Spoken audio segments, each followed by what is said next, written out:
Hi, everybody. Can you hear me? Hello. Hi, everybody. Everybody's here. Thank you so much for joining us tonight. And welcome to the Houlihan Narratives, our kind of homegrown version of The Moth that you've heard on public radio. And also we're copying our dear friends down in Southwest Colorado, a program down there called the Raven Narratives. So this is our Lander's Own live storytelling event, and I'm so delighted that you're all here tonight. We've been fans of The Moth for years, and we were both storytellers and listeners down at the Raven. And so when we came back here to Lander, my family really wanted to share this program with all of you here. So tonight is a special treat because we're collaborating with Atlas. And this group is amazing. I'm so grateful to get pulled into their circle. They've been doing so many cool programs. So when you see Atlas on posters and hear it, get to that program and see what's going on. And you'll hear a little bit more about Atlas in a few minutes. Mostly tonight, I would like to thank not only that Atlas group, but our sound crew. So I gotta tell you, this afternoon has been a little crazy. Our video and recording guy back there, Nate Shucker, was not feeling well. And so we thought, oh my gosh, we've gotta get this awesome program recorded. So we did the Lander thing and networked out and called every sound person we could find. But it was kind of like the perfect storm for sound people today. There were people on the road and people with sick parents and people homesick. It was just not working out. So I showed up on Sean Francis's doorstep, and he is a superhero because he'd never heard of me before, never heard of my program, our program, and here he is. So Damian Ray and Sean Francis, thank you.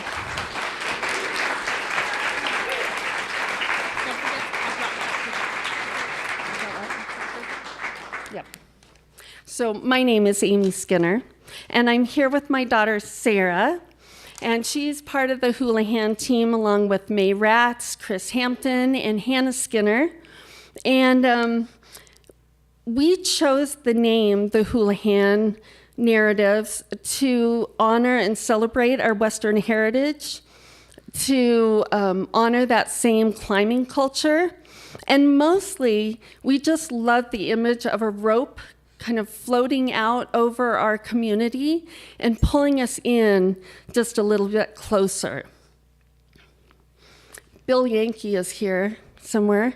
He was one of our first storytellers, and he actually showed us how to throw the Houlihan. So that was pretty cool.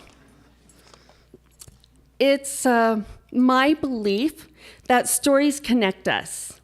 And my hope tonight is that these stories will remind us that as a group, we're way more alike than we are different. And that's what these stories do. So the beauty of this program is its simplicity. We have storytellers who are going to come up and just tell us a story connected to our theme. They're going to tell a true story that is theirs to tell, and our job is to listen respectfully and understand that they're not necessarily performers, but they have a story to tell, and they're part of our community. So tonight's theme is whiskey is for drinking, and I wish I had some right now. Whiskey is for drinking and water for fighting over. Here's how it'll go. Our first 4 speakers will come up, tell their story. We'll have a short intermission, and there's yummy refreshments for you. When you're on the edge of your seat thinking, I've got a story to tell, you're going to get that opportunity.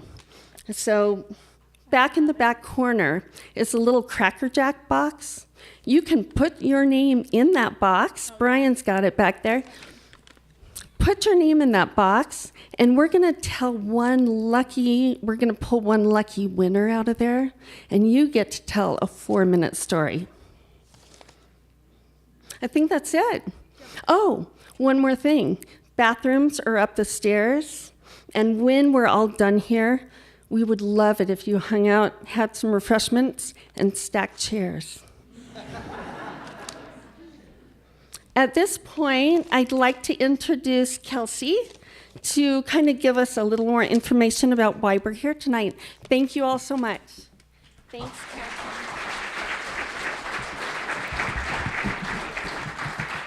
Well, thank you all, and especially thank you to Atlas and the Houlihan Narratives for providing the proceeds of tonight's event to go to the Healthy Rivers Initiative.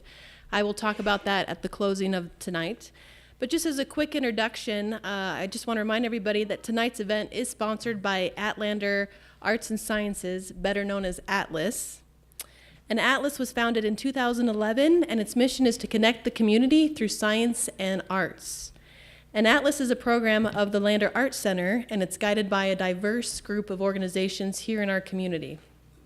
Tonight's event is brought to you by the Lander Arts Center, the Houlihan Narratives, Popo Agie Conservation District, the City of Lander, the Nature Conservancy, and Wyoming Game and Fish Department. And there's many other partners, as you can see on this banner behind me. The Atlas has a lot of events orchestrated throughout the community, so it's really diverse in all its partners and infrastructure and the activities that they bring to our community here locally. So with that, that's just a little background about Atlas. And again, I want to thank you all for coming tonight. And we'll get to the real storytellers, which is not me, and lucky for you, and we'll be able to kick off this event. So the theme of this year's Atlas project is Popo Agie Gold, which embraces the Popo Agie watershed as water is our modern day gold. A watershed is not a shed that holds water, but it rather describes an area of land that contains streams and rivers that all drain into a single large body of water. The Popo Agie watershed contains 3 main streams that originate from high elevations from the Continental Divide and our Wind River Mountains. And these streams are fed by annual snowmelt and seasonal precipitation, and each tiny amount of water flows together to form larger creeks and streams, which then turn into the North Fork, the Middle Fork, and the Little Popo Agie River, which we are all familiar with. Those 3 rivers then in turn turn into the Popo Agie River. The Popo Agie watershed ends near Arapahoe, where the Popo Agie River joins the Little Wind River. So I'd like to thank you again for attending tonight's story Deluge. Whiskey is for drinking and water is for fighting over. So thank you.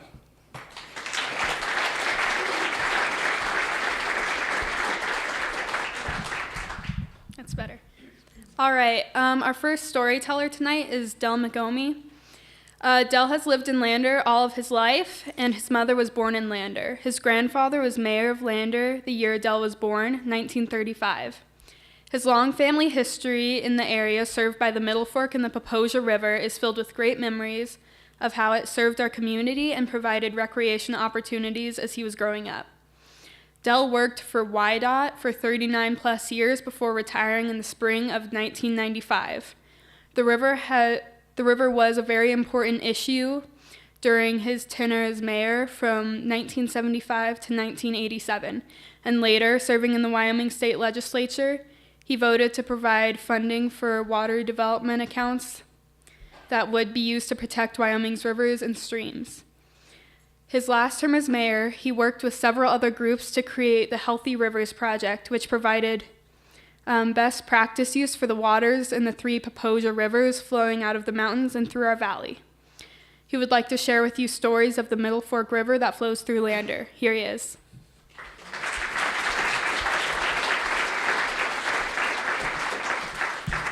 Well, thank you very much.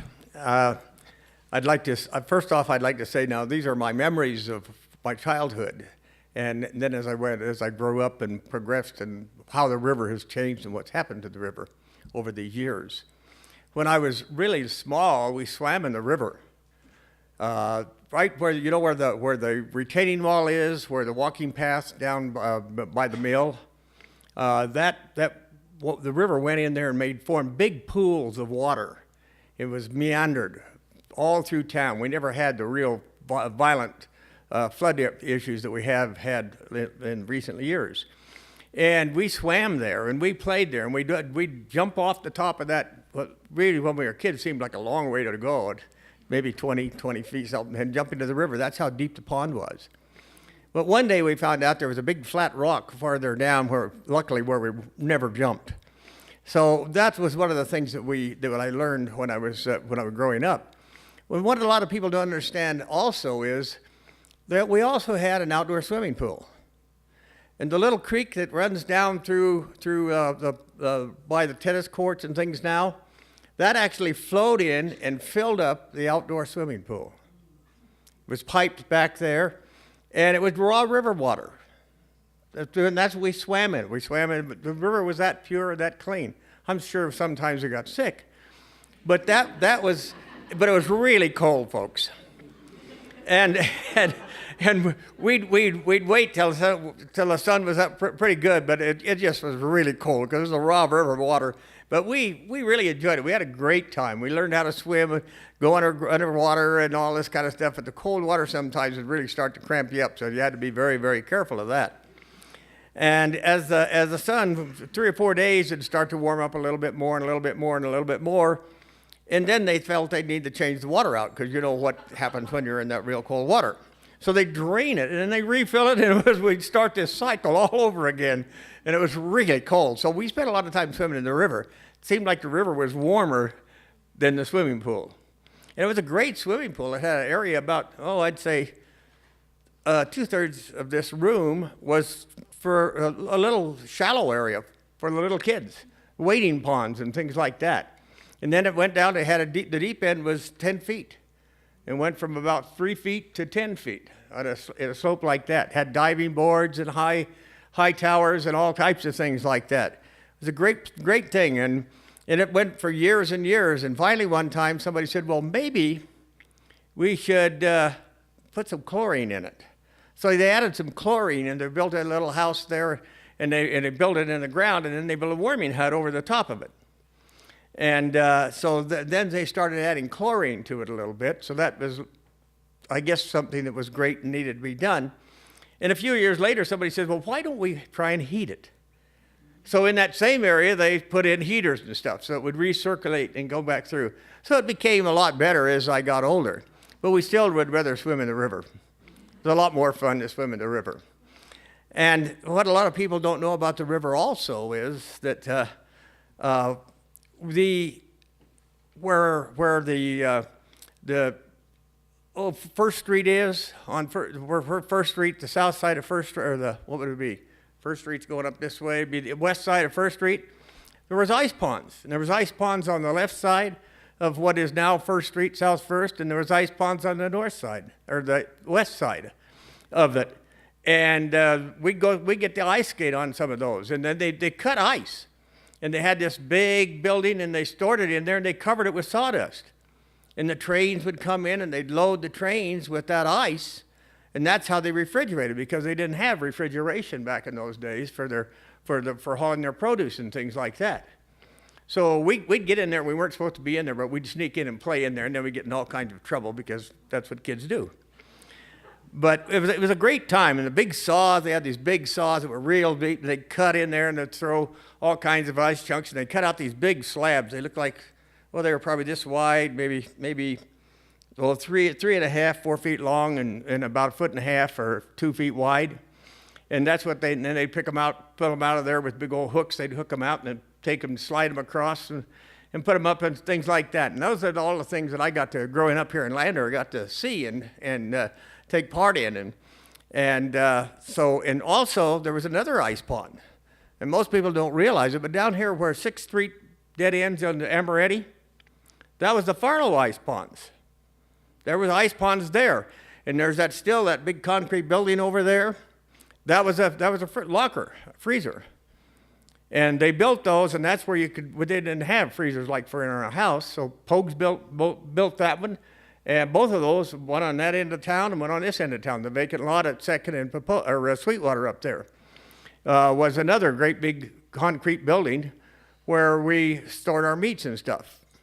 And so that all this came around about through the water in the river. And then I found out after I got to be mayor that, well, we were getting raw river water is what we were drinking. And it came up in the Popo Agie Estates. You can go up there and you can see this head structure. That's where the water was taken in. And it would flow down through the pipes, and it would be down there. And as you come out of town, you come around the big curve coming out of town, and then as you got to the next curve, there was a building there. And inside that building was a strainer system. They had two of them. The big pipe came in, and they had a Venturi-type system, and the water would flow into that through screens. Well, in the summertime, when the demand for water got too great, those screens would just automatically open, and we were getting raw river water. And people that have lived here any time at all, her parents could tell you about, because they were the plumbing outfit. So anyway, city plumbing, they would go around and they'd take people's faucets would quit working. And they'd take it apart, and here'd come a snake, or a frog, or a piece of fish, right out of your plug everything up. And that's the way it was. We had a little chlorine at that place, and then there was another little house right down by Fremont Street. They put more chlorine. Now, it takes a good 20 to 30 minutes for chlorine to really do any good. So the people that lived at the south end of town had a lot of strong chlorine taste to their water, but it really didn't do any good. And by the time it got down to the north side of town, why, they were getting some good from it. But as a result of this, we had what we called landeritis. And boy, I tell you, every spring and every fall, the pharmacies loved us because everybody got sick. They got the trots, they threw up, they did you name it, we got it.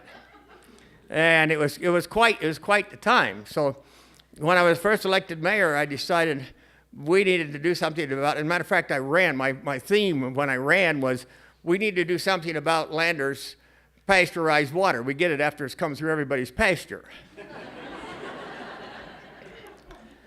And so after that, we built the first water treatment plant that's up there where the one is now.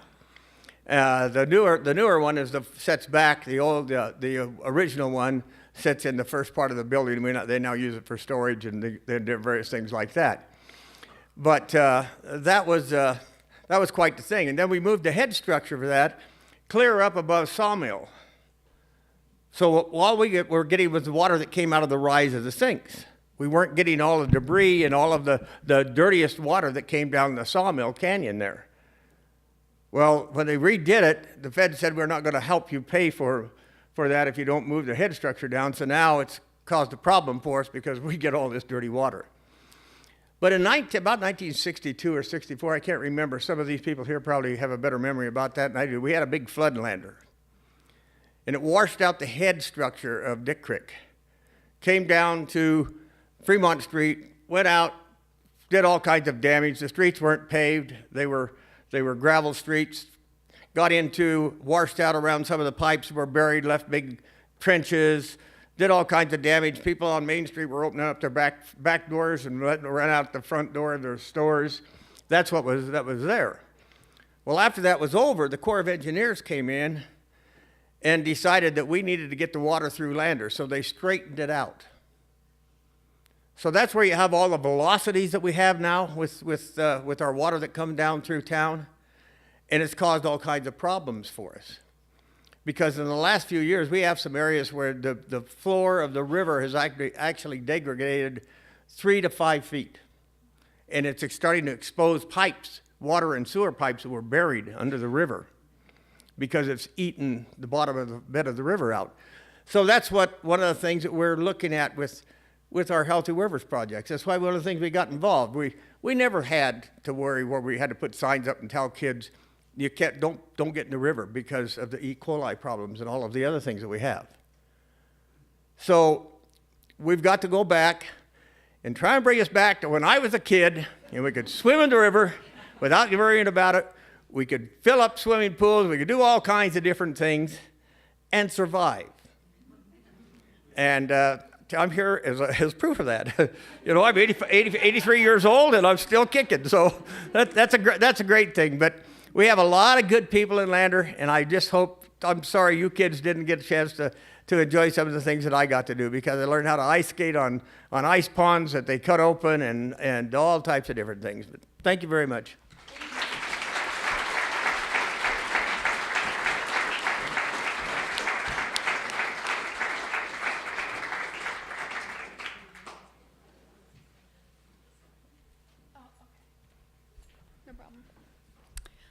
All right, guys. Our next storyteller is Jason Valdez. Jason is a member of the Eastern Shoshone tribe and grew up in Fort Washakie. He loves to hunt, fish, camp, create traditional arts and crafts, and spend time with horses. He received his undergraduate and graduate degrees in land resource sciences from Montana State University and has worked to restore bison to the Wind River Reservation as a representative for the Shoshone tribe. He currently works as the Tribal Buffalo Coordinator for the National Wildlife Federation. Here he is.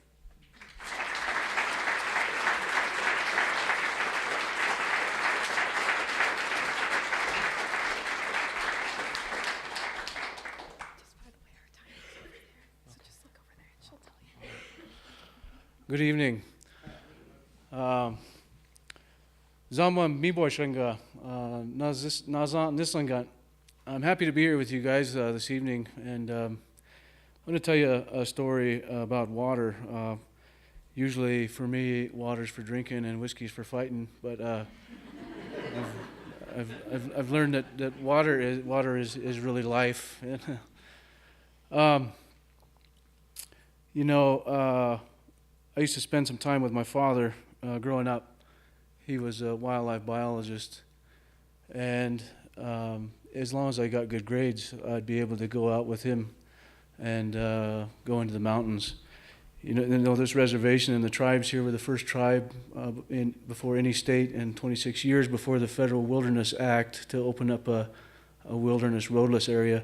I was very fortunate as a young man to be able to spend time with my dad in the wilderness area. So we would go to there's over 200 lakes there. We went to most of those on horseback and visited several hundred miles of rivers and streams in the wilderness area. And my dad was really good at identifying plants, and he was, we could talk about how we used to utilize certain species. He could name them in scientific name and common name, and sometimes their tribal or Shoshone name.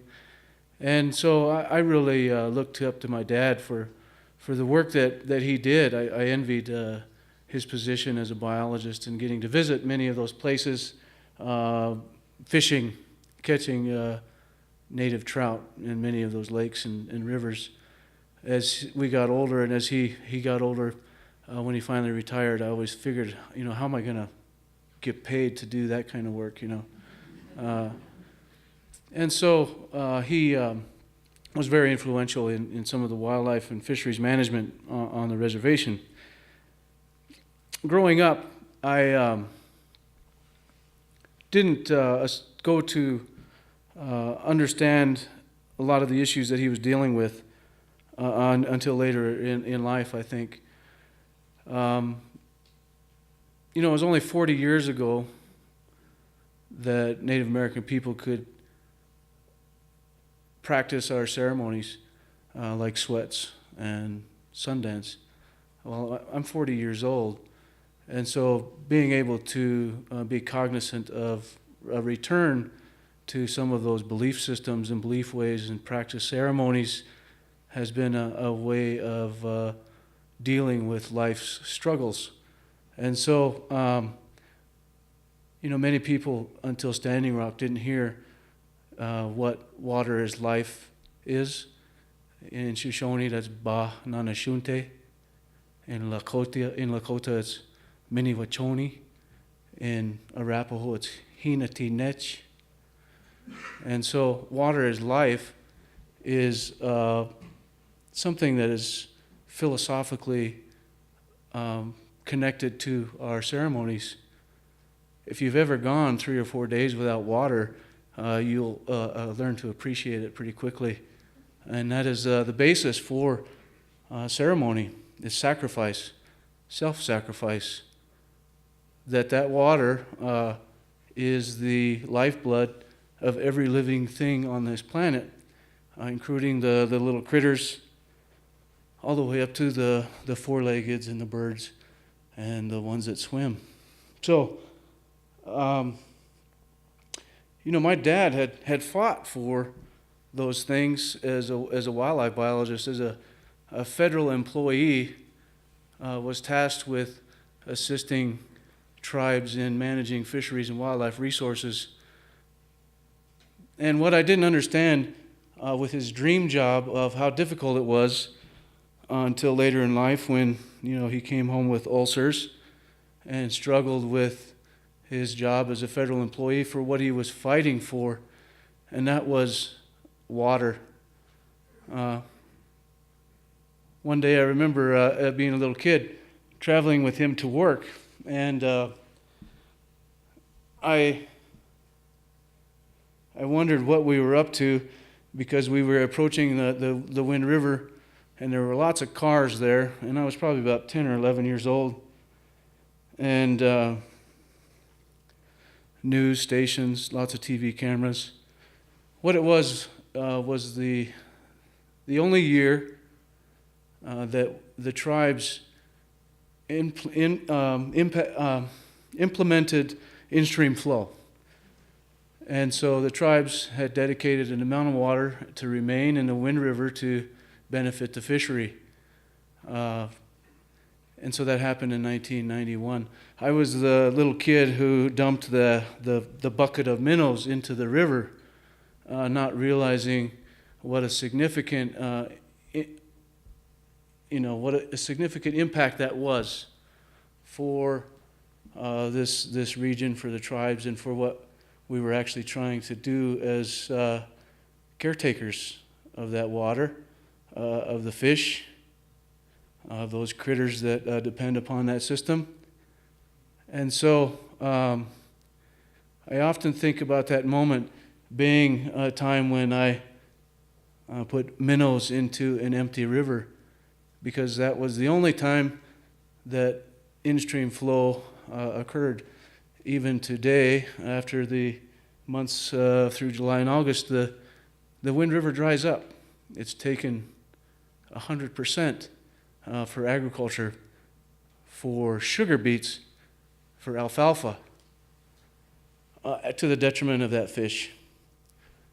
And so the real question, I think, for us as we move forward into the future, when potentially 50 years we have 45% less flows in the Wind River, how important is that fish for us? What is the impact of that crop? What do we want to leave for our kids? And what do we do when we decide whether to, dump those minnows into that empty river? Is that a glass half full or a glass half empty? So with that, thank you very much.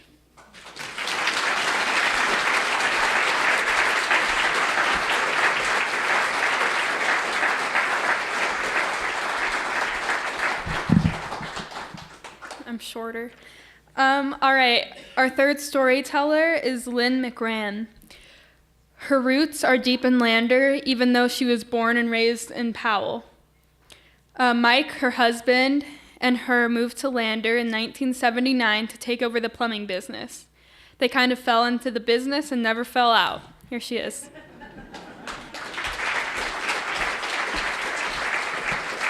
Hi. So I'm talking about water from the viewpoint of a plumbing shop owner. And it's a business that has been in Lander and in my family for 85 years. So it's a kind of a compilation of a lot of little stories. My grandfather, Bob Hayes, some of you know Bob. He had a big heart. He was a big guy, but a pretty grumpy exterior. So it was kind of hard to get to know him, but he was a pretty good guy. He started City Plumbing in 1933 and passed some of these stories down to me, and also I got them from Mike and many of the other people that worked for us, and so that's what I've got. The creation of modern plumbing with its delivery of clean, potable water and the removal of the waste is credited as one of the single most important inventions of all time. In Lander, we get our water from the river, as the mayor has told you, and it comes from a system of large pipes that carries tens of thousands of gallons of water every day from the river through the treatment plant up to the storage tanks. Ultimately, it gravity feeds to the mains in Lander, to your house, to the water main in your house. And then through a separate but equally important set of pipes, it leaves your house and flows down to the sewer treatment ponds, where it ultimately goes back to the river. The point where the water goes from potable to waste in your house is really a critical point, and a pretty amazing one, and one that we plumbers try and keep separate and working. The clean water we have now in Lander that we enjoy has not always been that way. As the mayor said, the water comes from the river, but the level of treatment today is not what it used to be. It came from the river and went through the treatment plant, which, as he said, were some screens that basically took some leaves, big sticks, some sand, that kind of thing, out of the river. Sometimes those screens got so full and plugged up that they would have to actually take a backhoe to remove them to wash them down. They were, it was like he said, it was raw river water. And as a kid, I used to come visit my grandparents. I remember coming to Lander and swimming in the swimming pool that was freezing cold. But during spring runoff, we entered the season known as Landeritis. And it was really bad. It really was.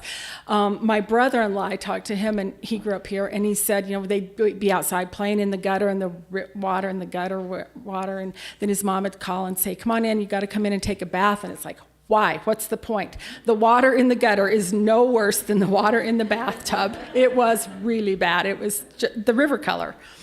And mothers, nobody ever really had a drink of water from the tap, but mothers got pretty good at disguising the water with Tang and Kool-Aid. That's how we used to do that. But as people said, as far as I know, nobody died from that water. It was just an annual event that everybody in Lander put up with. The city of Lander also maintains Worthen Reservoir as water storage. And it used to be that somebody had to drive up there to go make sure that the levels were maintaining and that sort of thing. So they got the idea that that they would put a camera up there with a metering stick so that they wouldn't have to drive up there all the time. They could just look at the camera and see how much water was in Worthen Reservoir. So the city guys were up there getting it set up for the first time with the camera and the walkie-talkies and getting the transmission that would transmit back to City Hall and see the screen there. So Lawrence Ashdown, I know some of you know Lawrence, but you got to know Lawrence. He was a no-nonsense, follow-the-rules kind of guy, but he was the city manager or whatever. Is that what he was? What was he? Engineer. That's what I thought, city engineer, back in the time. So he's sitting down in City Hall waiting for the transmission, and the city guys are up there at the Worthen Reservoir. Okay, are we ready? Everybody got it? Yeah, we got it. Everybody's good. Okay, turn the picture on. Let's see what's going on. And they flash up a Playboy centerfold. And there's Lawrence. But, what can you say? It was fun back in the day. But today, the water comes from a state-of-the-art treatment plant, and in my opinion, it is the best tasting water there is, and especially this time of year when it comes so cold out of the tap. It's great. And yet, we still have people in town who buy filters to filter their filtered water. I think that's pretty funny. Water is essential, beneficial, and vital to all of us. Water is great. It's something we don't really think about. We take it for granted. It's wonderful until there's a malfunction. And in my world, that's considered an emergency. So when you have no water, too much water, no hot water, frozen water, no heat, those are all the kind of calls that we get, that we deal with. For instance, we've had many sewer backups, and you can't believe the things that we've pulled from the sewers, such as geodes, toothbrushes, combs, cell phones, any number of toys, trucks, boats, that sort of thing, a rubber ducky, and even once an antique Chinese ball worth $5,000 that we had to drill into the ball to pull it out of the toilet because it would not come. But one of my favorites is when we go and find out that they've dumped their kitty litter down the toilet, which by nature is made to clump up when it gets wet. Don't do that. When it comes to water, there are a couple of lessons from science class that you should remember. One is that water and everything with it flows downhill. Remember that. Second is water freezes at 32. So when you leave your hose on your house and it just got to 28 last night, it shouldn't be that bad. Expect a frozen hose bib tomorrow morning. Let's see. So I hear the ads in town about running water so that you don't freeze. Well, I have, back in the day, they had to hand dig all those water lines to your houses, especially in the older part of town with the great big river rocks. And I have a bunch of canceled checks from back in the day in the 30s and 40s where the guys were paid $5 per week to dig those ditches. So you can see 3 to 4 feet, good enough. That's good enough. One quick thing. Plumbing has always been a man's world, as water is apparently, since I'm the only woman up here. But when I began working in the shop, there were some uncomfortable moments talking about plumbing. I've explained more than once the difference between male and female to men. And one time an older gentleman came in and runs in and he goes and asks, do you have any nipples? Where are your nipples? And then he looks at me kind of like, maybe that wasn't a good choice of words. But nowadays, nothing's out of bounds. But thanks to increased scarcity of resources, there have been many innovations in the plumbing industry in the last few years, mostly related to conservation. Plumbing has really changed a lot, trying to be conservative with the water, as toilets, shower heads, faucets, all those sorts of things. Especially rising water bills will help people to fix all their faucets in the toilets, so you don't have to pay for all of that. All of these changes are making significant progress towards water conservation. And I just want to leave you with this one thought tonight. Never take for granted the often ignored miracle of turning on a faucet and safely drinking the water that flows out.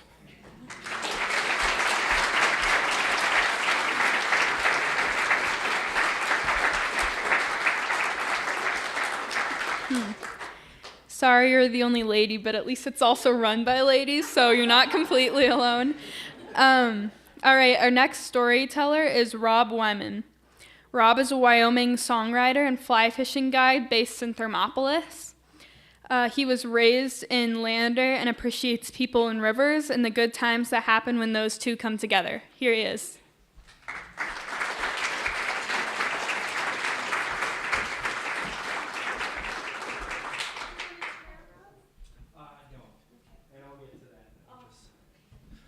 Hello, and thank you for having me. My name is Rob. I grew up here in Lander, as you guys just heard.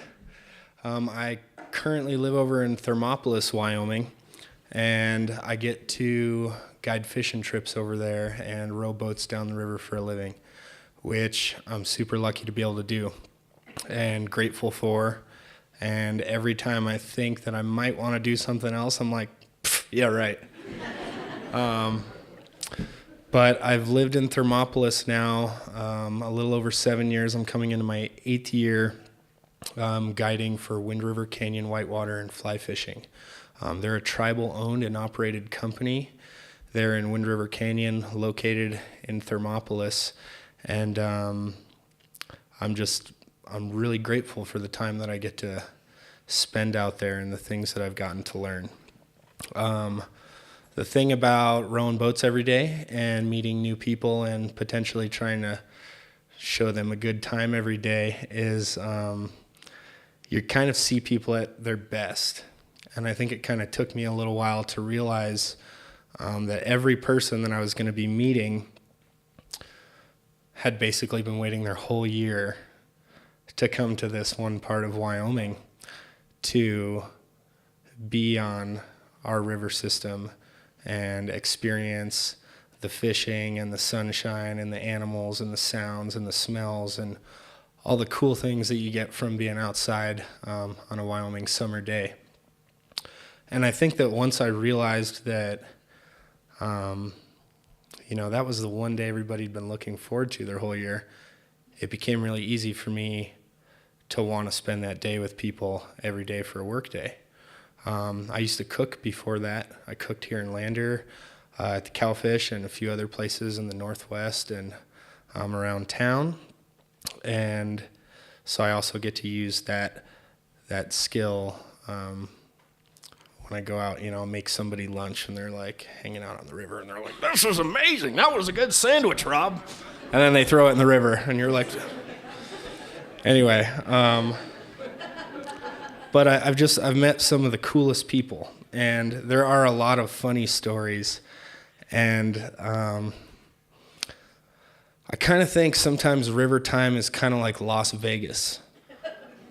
Like when you go down to Las Vegas, things happen, and it might be hilarious or it might be terrifying, or on the scale it could be kind of anywhere. And the majority of that you just kind of keep to yourself because you don't want to. You don't want to tell the stories about when somebody fell out of the boat or something crazy happened like that. Two of the gentlemen I get to go out with every year, one of them is 92 and the other one is 87. And they're two fly fishermen, and one is Tom and one is Joe. And Joe is the 92-year-old, and he used to be a jazz piano player from St. Paul, Minnesota. And I've fished with Joe probably 25 times at this point. And it wasn't until like one of the last few trips that I guided him that I was like, "You were a jazz piano player?" And he's like, "Yeah, I never told you that." And we'd kind of get into it and, talking to people. And it's moments like that when you kind of, you're just trying to pass the time and come up with stuff to talk about that you hear some of the most amazing stories. Another guy I get to fish with used to be a music promoter for Janis Joplin and Jimi Hendrix and the Grateful Dead, and he's just like a totally amazing character. And you get out, outside in nature with him, and you just kind of like feel the magic. He kind of like, has that aura around him of magical things could happen. But again, like I said, I'm very grateful and very lucky to be able to work for a tribal-owned and operated company. And living in Thermopolis, I love to experience the river. I know that for a lot of people, it's how they want to spend their pastime, and kind of, they act like they're not going to be thinking about anything but fishing. But I feel like when you're on the river, sometimes you think about everything but fishing. And every once in a while, a fish kind of interrupts your thoughts or something, and that's such a cool thing to experience. When I'm not doing that, I really like to write songs, and it's something that I've been into for a long time. And I find that I get a lot of inspiration from Wyoming landscapes and water and being out in nature and kind of thinking things out. Kind of tunes sometimes just kind of come in one ear and hopefully go out the other in some sort of sensical direction. But I'm very lucky to be able to do that as well. And this last year, my buddy roped me into this thing where we tried to write a song every day for 100 days and post it on social media. Which, if somebody ever offers that to you, I mean, you can roll the dice. If I look back and I'm like, man, I wish I wouldn't have done that. But at the same time, when I got to like one of my last songs I wrote, I was able to finally write a river song. And I used to have one one of my old clients all the time asking me, Rob, you ever write a song about the river? And then like 5 minutes later, he'd be like, Rob, you ever write a song about the river? And I was always like, oh my God, don't ask me that again. And then one day I was like, man, I really like this song. And I wrote it about the river. So it was cool. Thanks to that guy. So I'm going to play one for you guys. And again, thanks so much for having me.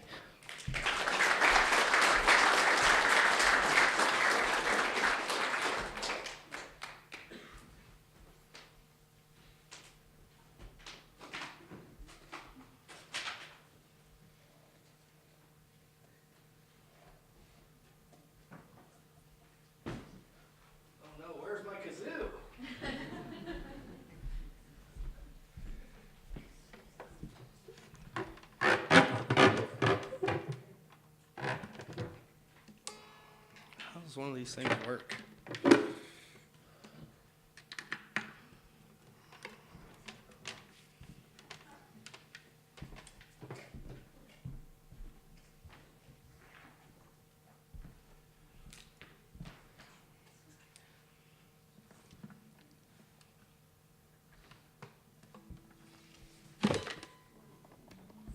Don't worry, I'm nimble.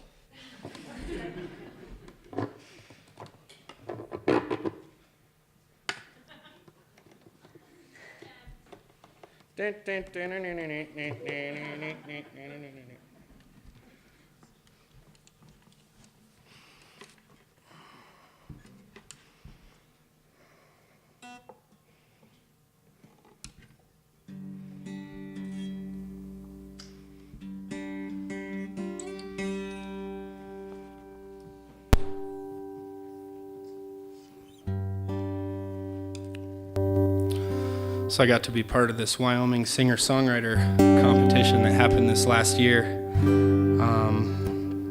And I think that this was my favorite one to bring to the table, and I think that this is the one that got me into the finals, which I'm super lucky for as well. What is going on here? Technical difficulties. This is Wind on the River.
Tell you how I came to know her, and you can't predict the way she'll go.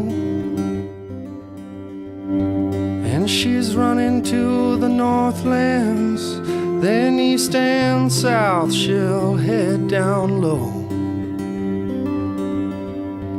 Wander slowly from the mountain, by her design she will never sleep. There's a cold caressing to her love, and when she plays, boy, she only plays for keeps. She's the wind on the river. I get where I need to go. Her cathartic delivers 100 names from long ago.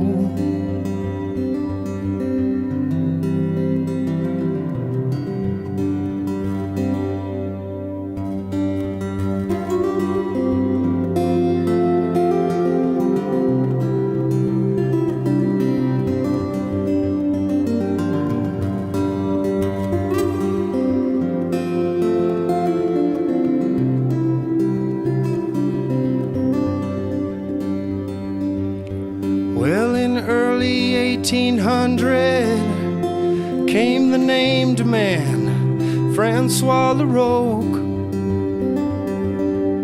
He felt the beauty of her currents, named her the Bighorn, and then spread the news to folk. But some 1,000 years before that, the mighty Shoshone called her the wind. From the gusts that would blow down from above and shake the trees now from deep within. She's the wind on the river.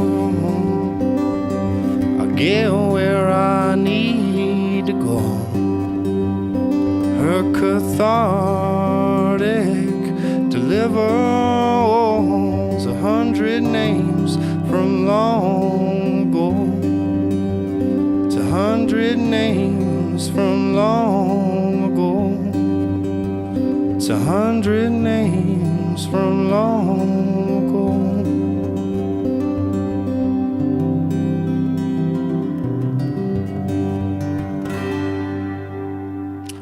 Thanks so much for having me.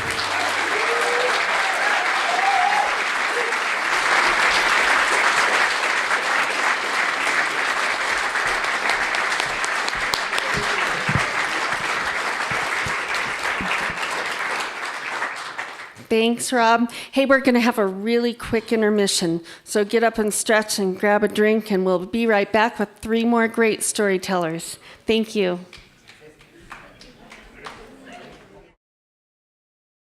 We can listen to a few more stories this evening before the library shuts down for the evening. So I hope you all were able to grab a little drink, and feel free to go back that way and get some more. Here's our last call for the old Cracker Jack box. Any more takers? Okay, here we go. So this storyteller is going to kind of be brave, a brave soul, just show up here and tell their 4-minute story related to our theme. Here, I'll hold it and you can choose. There's 2 names in here. Are there 2 or 3? 2. Justin Fielding. Are you out there, Justin? Awesome.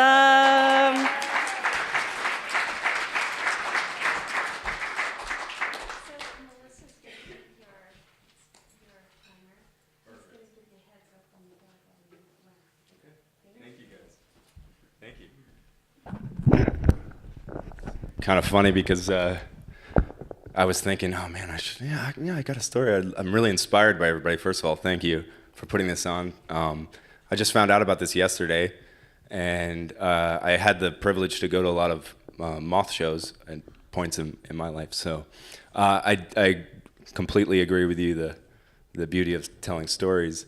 So I put my name in the hat there, and I'm like, oh, maybe I'll get a chance. And I picked up the Cracker Jack box, and there was nothing in there. This was like 5 minutes ago, before the last. So I thought, okay, well, we'll see what happens in the intermission.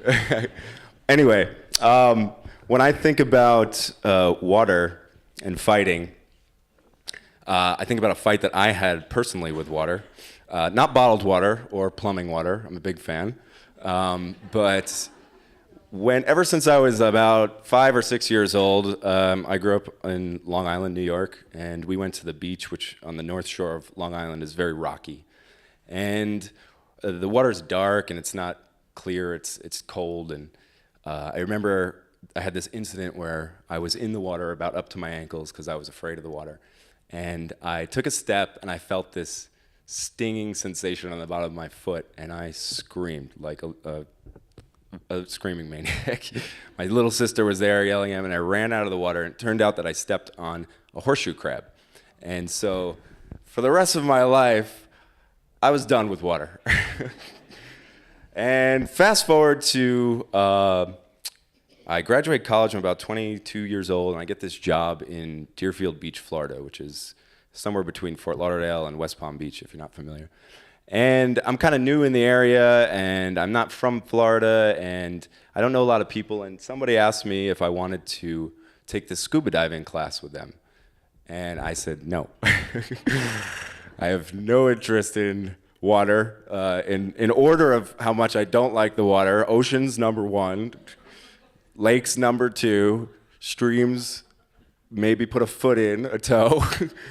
So after some arm twisting, I flipped around and I thought, all right, I'm definitely afraid of this, but maybe this will be the opportunity for me to overcome the fear, because I can actually breathe underwater and I can see what's underwater, which the fear is really rooted in the fact that I remember not seeing what was in this dark water as a kid and something stinging my foot. So I tackled it from the point of view of a student, right? And we signed up for the class. You get a couple books. It's a 3-day weekend course. There's about 10 people in the class. And I thought, I'm going to learn everything about scuba diving that I can. You know, I just want to make sure that I'll be safe and know what I'm doing. So I dive into it, no pun intended. And in the class, everything's going great. This professor, I remember, is still to this day, his name was Russ, and he was from Texas. And you knew it. And he had this big old belly, and he just this leather glove tan on his skin from spending way too much time outside. He just absolutely loved scuba diving. So we're going through the first day, and I'm feeling better because I'm talking to the people around me. I'm reading and learning about how to use everything. He's calming me down about how great it's going to be. We're talking about how exciting this is. The next day, we go to the pool, which is the next level, right? We're going to go test out the equipment. We got a great experience there. I'm swimming in this warm swimming pool. This is great, 4 or 5 feet. And I can see right through all this water. This is going to be perfect. The next day is the beach dive. So we go out and we walk right from the beach, as you would normally, and you just swim out there with a tank on your back, and you look down. It's like scuba diving or snorkeling, except now you can breathe, and you're in about 10 feet of water, and it's perfectly clear, and there's tropical fish, and I thought, this is great. This is going to be awesome. The last test on Sunday is the boat dive. So we show up at the dock, 6, 7 o'clock in the morning, and what they do is they rent this charter out from this big company that just basically brings tourists and tons of scuba divers out all the time. And so we all are loading up on the boat. We've got our gear. I'm feeling good. And we're on the boat with about 40 other people. It's huge. And the sea was angry that day. It was choppy, and I thought we weren't going to be able to do it, but the captain was like, no, I'm getting paid. We're doing this. So we went out there, and everybody else was pretty excited. And we were plowing through the choppy surf, and we finally get out there, and the instructions from the guy on the boat was, when he says dive, dive, dive, everybody get off the boat in the order that you're in. And there's no questions asked. And I'm sitting on the boat just choking down diesel fumes as we're going out there. Just my face is turning green. And we finally get to that point, and he yells, dive, dive, dive, and I'm kind of in the inside of the boat, and all these people are there, and they, one at a time, they're all having a great time, they can't wait, they go off, they go off, they go off, and I'm the last one, and I'm just sitting there, and I'm just like, nope, I'm not doing it. There's little kids doing backflips off the side of the boat, and families, and I'm sitting there, and I was just like, and nobody could tell me I couldn't, because they were all in the water, they went down. So the only guy on the boat besides me is this crusty old sailor that's driving this thing with a cigar in his mouth, and he's yelling at me in expletives, get off, you gotta go right now, you're not allowed to stay here. And I refused. And so I'm in this argument with this guy, and all of a sudden, out of nowhere, Russell comes surfacing up to the water like a mermaid. And he rips his mask off, and he says, what are you doing? You got to get in the water. Come on, it's great in here. And I was like, no, I'm not going. I'll see you guys. Don't worry. Have a good time. And he climbs back up on the boat. He puts his arm around me. He's like, it's great down there. Just trust me. Come on, try it out. I said, all right, fine. So he encourages me. We inch our way into the water, and now it's way worse because the water is going up and it's going down, and I'm getting way just sick. And the fumes are still going, and the motor is right next to me. And he finally grabs me, and he just says, just relax. He's like, and I'll never forget what he said this, put your regulator in. And he pops it in my mouth. And then he says, let's go. And he pulls me down. And as soon as I got in the water, all the noise, all the smell, all the anxiety disappeared to silence. And it was just, whew. And until I was able to regulate my breathing, because that was, before it was silent, it was like this. He said, "Stop, you're gonna waste all your oxygen." And so we went down, and for the next 30 minutes was just complete bliss. And I felt like I was completely liberated from this fear, and I saw the most amazing sea creatures in the world. A sea turtle swam up right next to me, and it was just quiet and calm. And ever since then, I ended up doing hundreds of dives after that, and I've since become well accustomed to the water, and I have a new relationship with not only oceans, but the rivers, the streams, the lakes, and I'm super grateful for Russell. So thank you. I'm sorry I went over.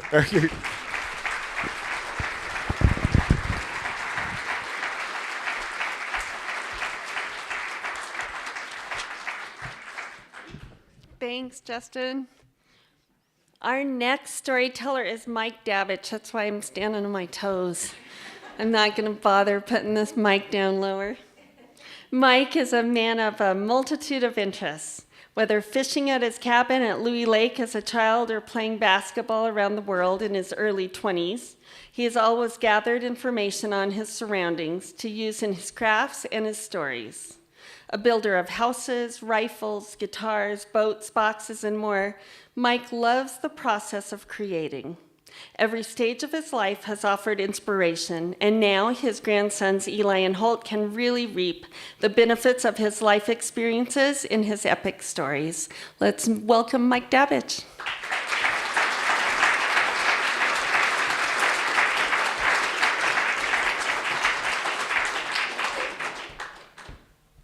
See if I can handle this thing. This is not going to be a tall tale, okay?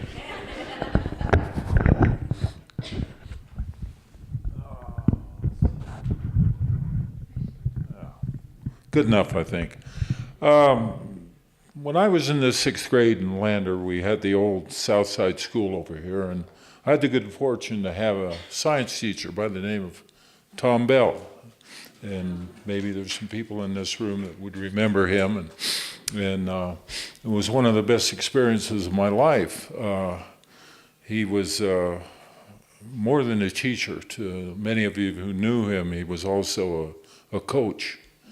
I would say he was a coach. Well, anyway, we had a field trip up Baldwin Creek Road to some fossil beds up here, where there was some fossilized clams, shells, belemnites, ammonites, and we didn't take the bus. We walked from South School up Baldwin Creek Road with our lunch buckets and canteens, and we had to bring a note from our parents, or one of our parents, to give us permission. And my mom wrote the note, and I took it to school, and he said, "Okay, we're good to go." And I thought, I'm not gonna whine today. And I had a buddy named Dave Minshall, and he was kind of a comrade of mine, and we'd spend a lot of time in the library researching stuff, and we would have these little pop quizzes once in a while that he would give us. And one of the questions on the test said, "What is H2O for?" So, we looked in the chemistry book, we looked in this, we looked in that, and we couldn't figure out what H2O4 was. And so we came to the library that night, and we went through every book we could find, and we could find all these formulas for heavy water, deuterium, and all this stuff. We get back, then I would think it was every other day we had the class, and he said, was anybody able to answer the question? And we went, "No," and he said, "H2O is for drinking." H2O4 is for drinking. So anyway, on our way back to town, we happened to look over and see the radio station. We had one radio station in Lander, KOVE, it was an AM station. And he said, "You know what's over there underneath that antenna?" And we went, "No." And he said, "Well, that's the biggest earth ground in Fremont County. It was the clay pit for the city of Lander, where they mined the clay out to build the bricks. And Delbert McOmie's ancestors were also brick people. And a lot of these buildings, when they went from wood frame to brick, were all built locally." And, that was one of the things that interested me. He said, "We used to just build houses with what we could harvest. We built them out of logs. We had somebody come in and saw the dimension lumber out, and they didn't all come in on the freight train or trucks or anything like that. So, but that was like, my dad bought a place on Plunkett Road, so we were set to move out there. And Tom came into the sale barn with his mom and dad, and Leif was his name, and he had registered Hereford cattle, and they'd bought a milk cow, so my dad was the manager of the sale barn, so we're going to load the cow up, and then we're going to haul it back up to North Fork.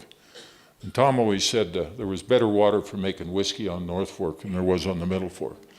There was a bootlegger that lived up North Fork used to make whiskey and bring it to the Grange Hall at Milford. There was a Grange Hall at Milford, and on Saturday nights they would have music out there, and then there would be a lot of fist fights. And Tom said, well, I never went down there looking for any trouble, but he said, once in a while I'd sneak up and find somebody's bottle, because they wouldn't let them bring a bottle in the building. But he said, I only had one eye, and I damn sure wasn't going to lose another one.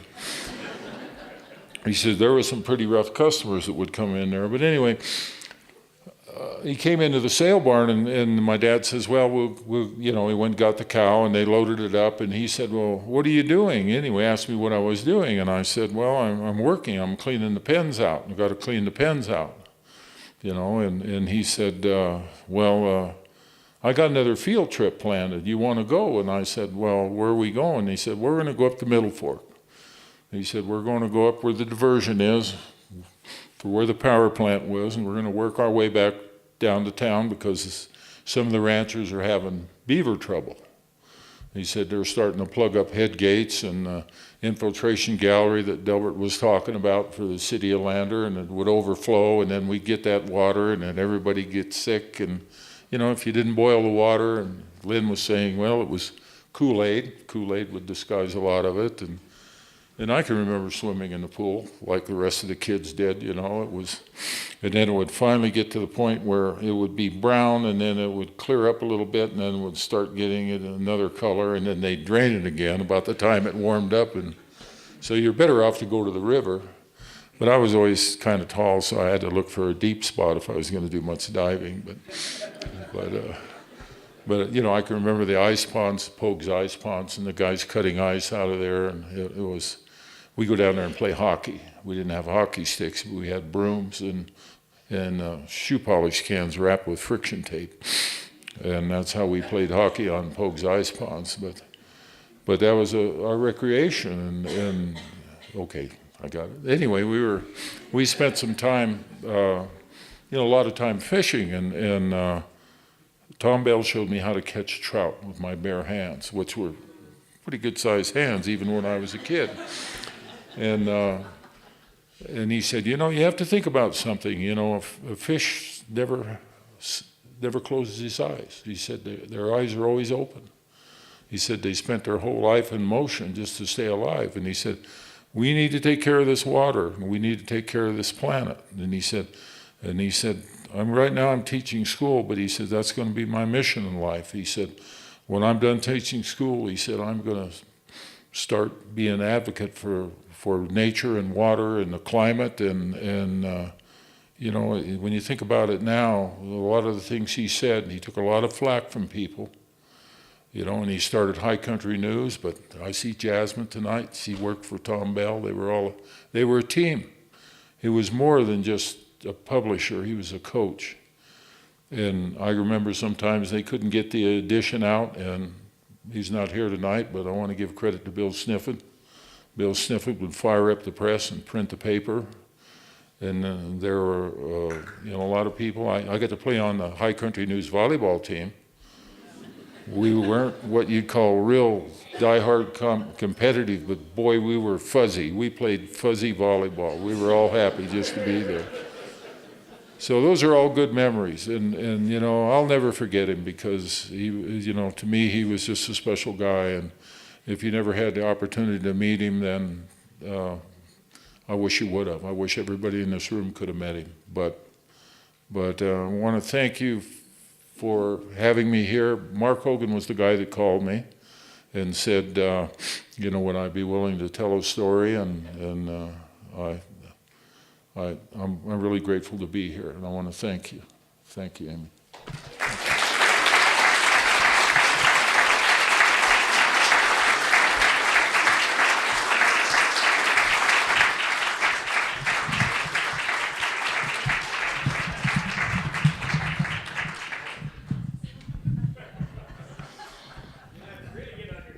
No kidding.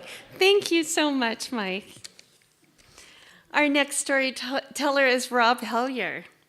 Rob came to Lander in the early 60s. After 2 years in the U.S. Army, he worked with Paul Petzold in Knowles from 1966 to 1975. He married Martha Newberry in 1967, and they have 3 children and 9 grandchildren.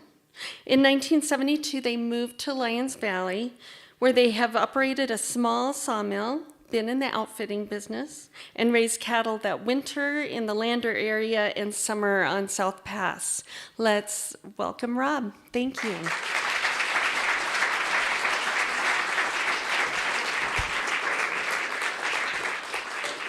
Well, thank you.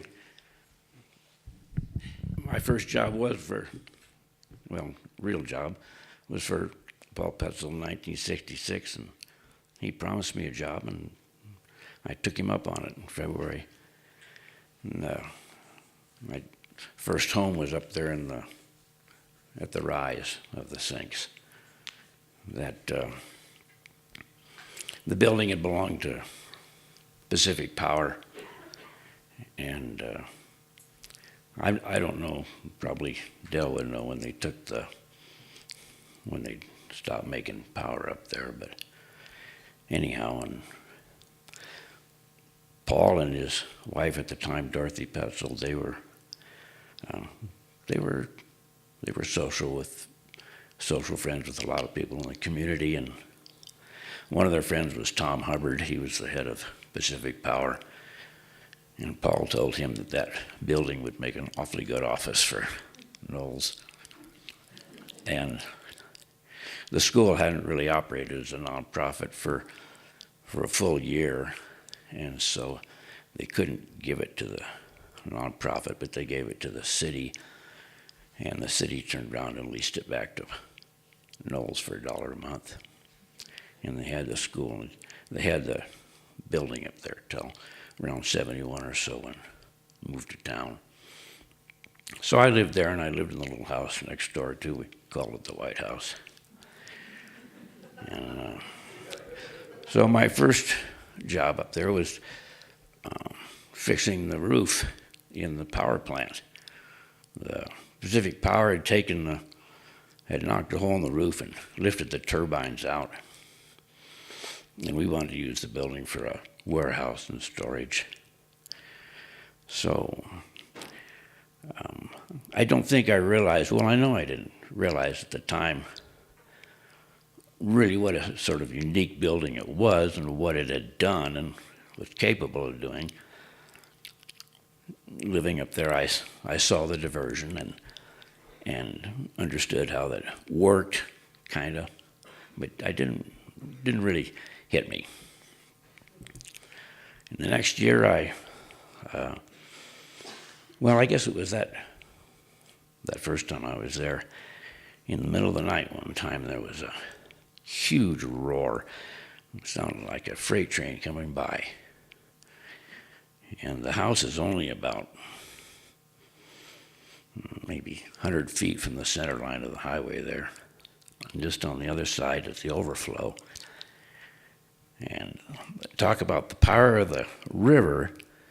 When the sinks are full, maybe 3 in the morning or 4 in the morning when the warm weather that happened up in the mountains and the melt takes off. Anyhow, it's quite a river when it comes down about 200 feet from your bedroom. And it was interesting. In 1967, when I was still up there,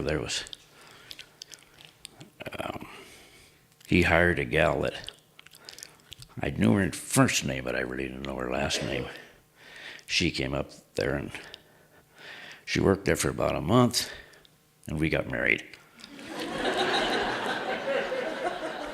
So don't anybody tell you that there's not a passionate aspect to the water up there. Anyhow, I've got a few notes. You're not supposed to have notes, but I don't want to start mumbling.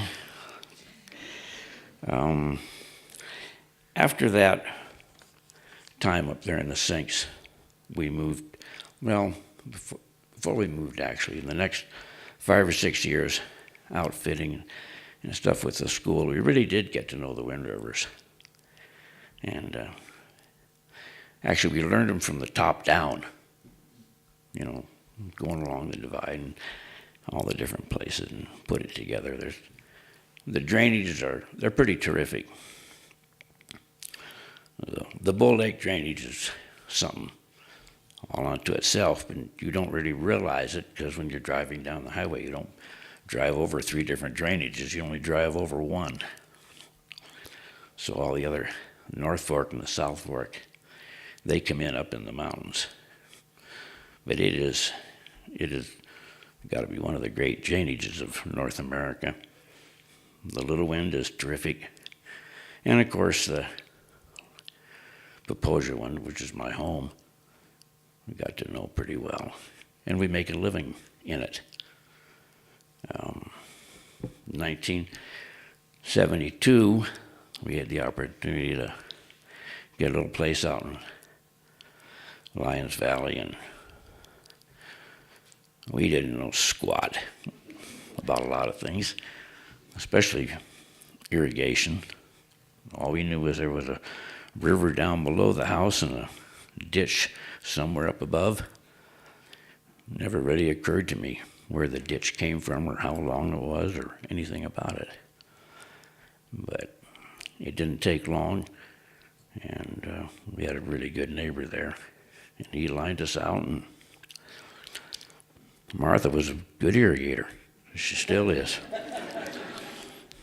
We worked on we've been irrigating it for 45 years, and it's still a work in progress. We've made quite a few improvements to the irrigation system, but we're not done yet. In 1974, we bought some grazing land up on South Pass, and it had the Sweetwater River ran through it. And it came with an irrigation system, but it needed total rehabilitation and upgrade. There was no way in 1900, 1910 up there that you didn't have the kind of equipment, modern equipment and everything to have a system that would last and it would go from one year to the next. It wouldn't just wash out and have various problems. Is that 1 minute left, or have I just... 1 minute. Oh, I've got a long ways to go.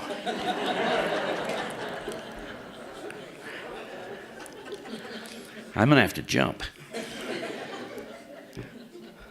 Well, I just have to cut it off. But anyhow, so it was...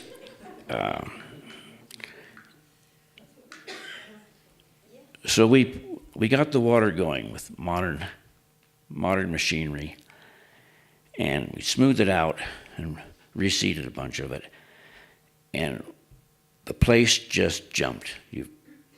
When you put water on something that hasn't had it for a long time and straighten it up, you can't believe it, how it responds. The second year, we cut hay on the darn thing. We still do. And of course, you can't imagine the wildlife and stuff that come through there. It's quite rewarding, very rewarding. From there, we went to, and that's still a work in progress, but it functions very well. We went to Willow Creek, which is on a drainage of the Little Popo Agie, about 7 miles out of town here. And we had the chance to upgrade the system out there. And you really have to. It's on the Enterprise system, which Bill Yankee's familiar with. He's done a lot of work on it. But there's There's never all the water you could use. But with modern technologies, underground pipes, gated pipe, sprinkler systems, you can develop water that's efficient, and has to be efficient. Otherwise, your labor is not efficient. You can't go out and piddle around for 2 hours in the morning and 2 hours in the evening and not get any place. You'll just never get done. There's limited water, and so you've got to be able to apply it and spread it around and get done and move to the next. I think my talk would have been 30 minutes now with 1 minute left. So I'm going to have to skip a whole bunch.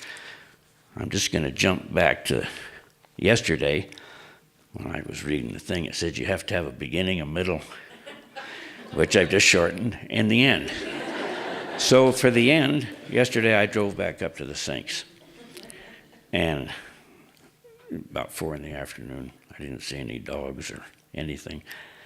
And in fact, there was very little traffic. And I hadn't really ever been back since '72. I'd never been up to where the new center is and stuff.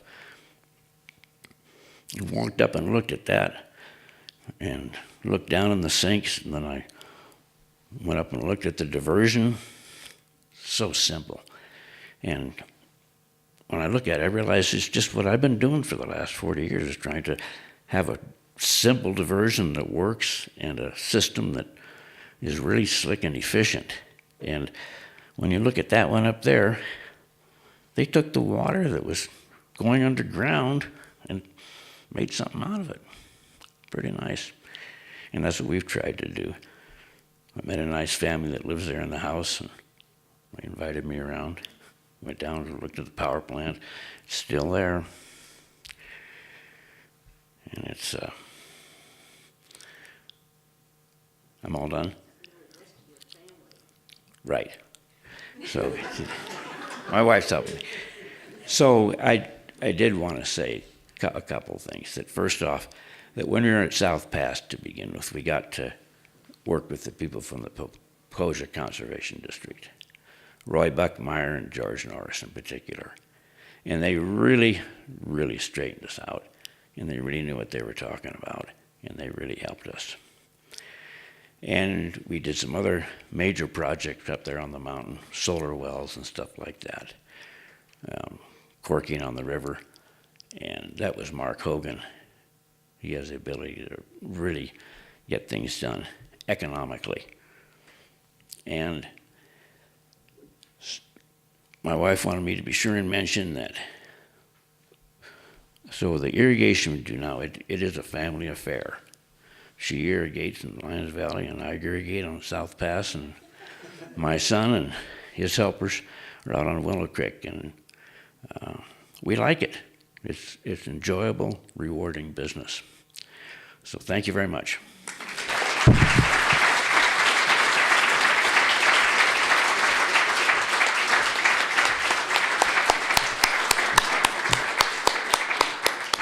Thanks, Rob. All right, our last storyteller of the evening is Mr. George Hunker. George is a lifelong fly fishing aficionado and Wind River guide. He was born in Roswell, New Mexico, exactly 9 months after the aliens landed. He swears that his 3 children and 2 grandsons have none of that blood. Although living in or near water, whether it be liquid or frozen, because he is a longtime coach of Nordic skiing at Lander Valley High School, he says his only real claim to fame is his laugh and his hugs, and we're so glad to have George here with us tonight. Thanks so much.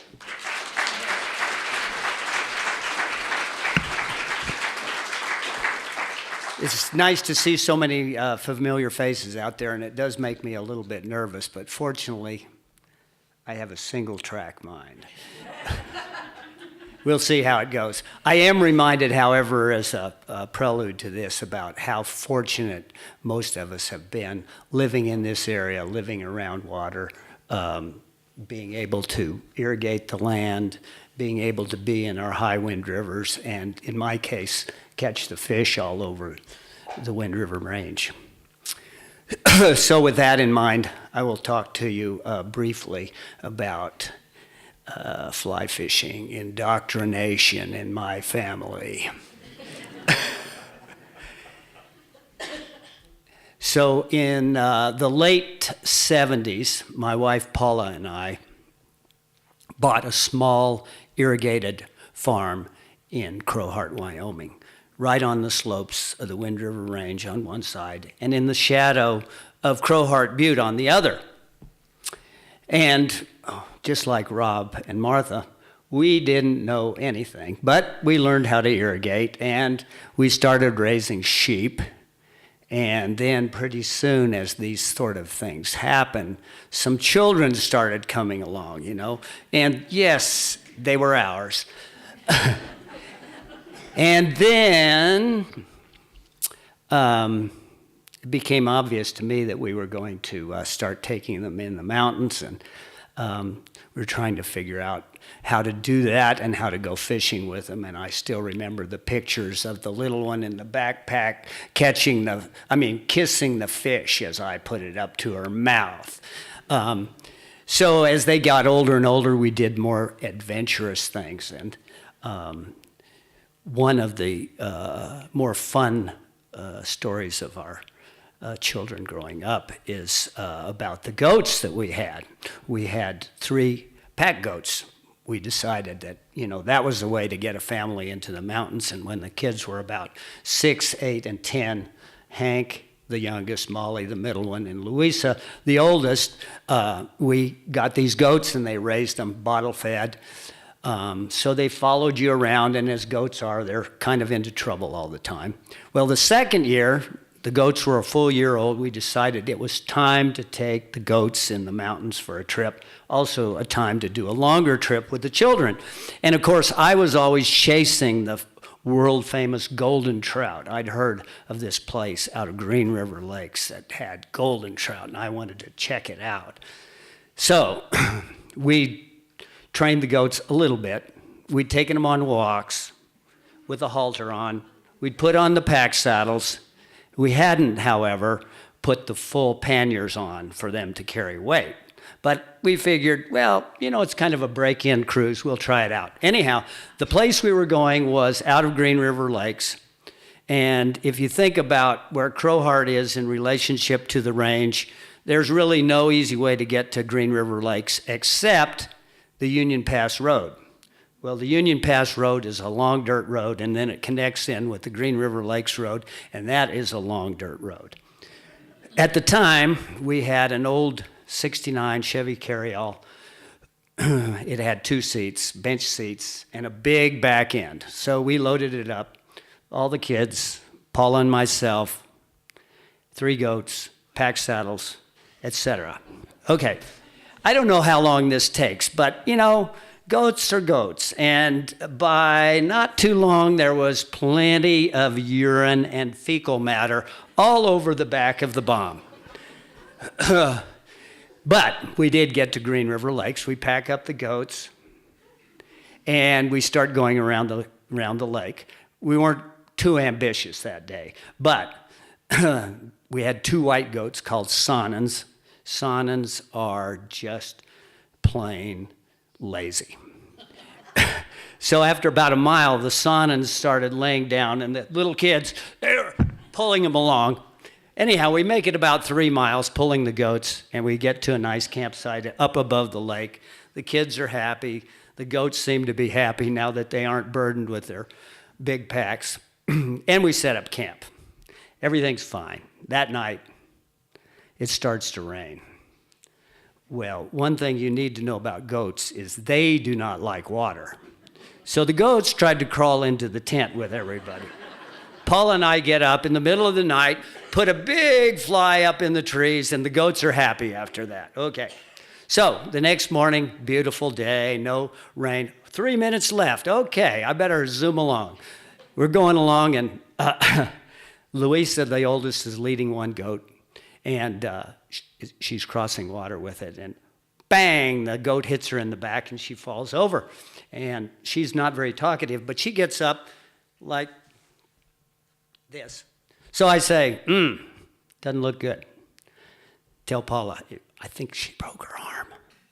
So, but she didn't say anything. So I'm thinking, okay, here we go. All the family back around Green River Lakes, pulling the goats, pooing peep in the bomb, and it's a disaster. But fortunately, the other two kids, when we get back by our old camp, say, hey, Dad, why don't we just stay with Mom? So I said, fine.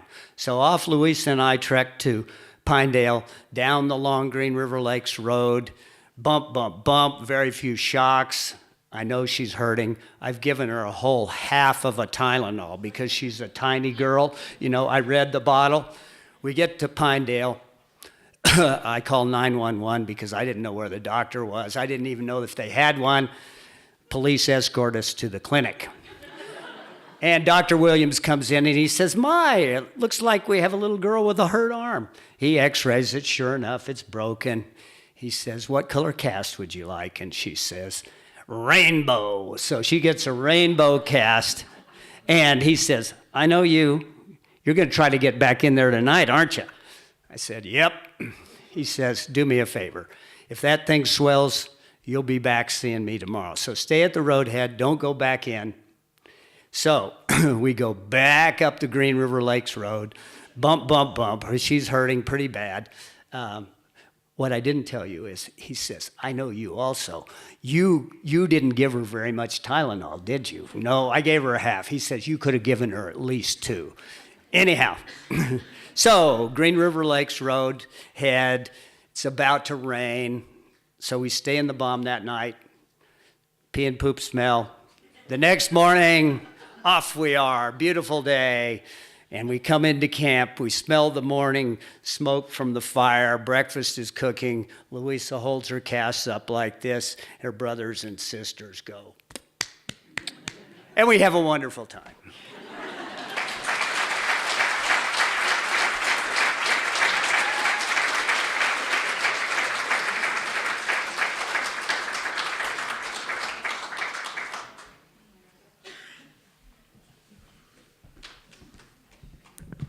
Well, thank you to all of our those. That's what you get for me speaking. Thank you to all of those that shared your stories with us tonight about your stories with water. We really appreciate you taking the time to come out and do this tonight. And also thank you again to Atlas and the Houlihan Narratives for again allowing Healthy Rivers Initiative to be the recipient of the proceeds tonight. I just want to take a quick minute, and it won't be very long, to just tell you a little bit about the Healthy Rivers Initiative.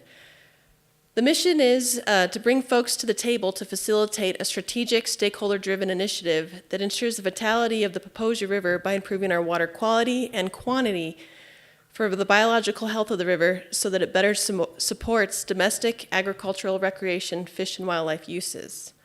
The vision of the Healthy River Initiative is to have the Popo Agie River and its tributaries to be free from water quality impairment and sustain healthy flows that support all watershed uses for the future generations. The initiative prides itself on community engagement, and we're very fortunate to be here in Lander with a unique community of so many different state, federal, nonprofit, and local agencies, in addition to just the recreation and agricultural community we have in our own backyard. This is something very unique to us here in Lander and is making this Healthy River Initiative a great success for us. The initiative has been around for 3 years now.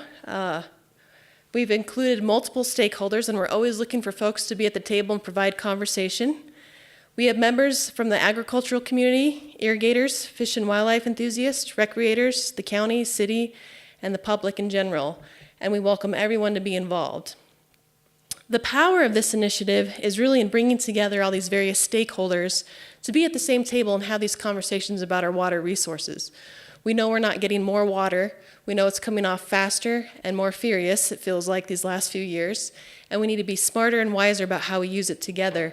And so we're really trying to get all this collaboration with these stakeholders at the table to really work together and strategize how we can better our efforts for our water here in our own backyard.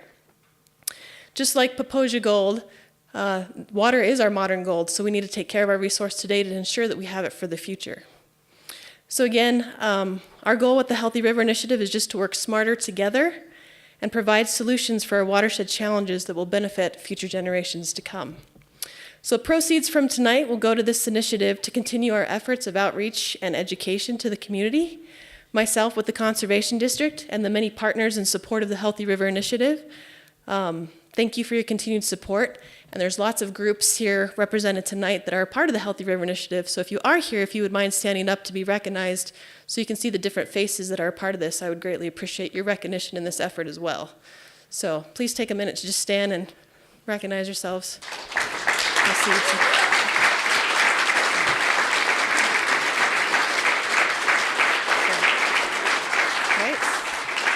Well, thank you, and thank you to Melissa and Amy, and again, all of you for coming out, and you storytellers. This was my first experience with this, and it was a great one, and I really appreciate hearing all your stories and seeing very, very few faces out here.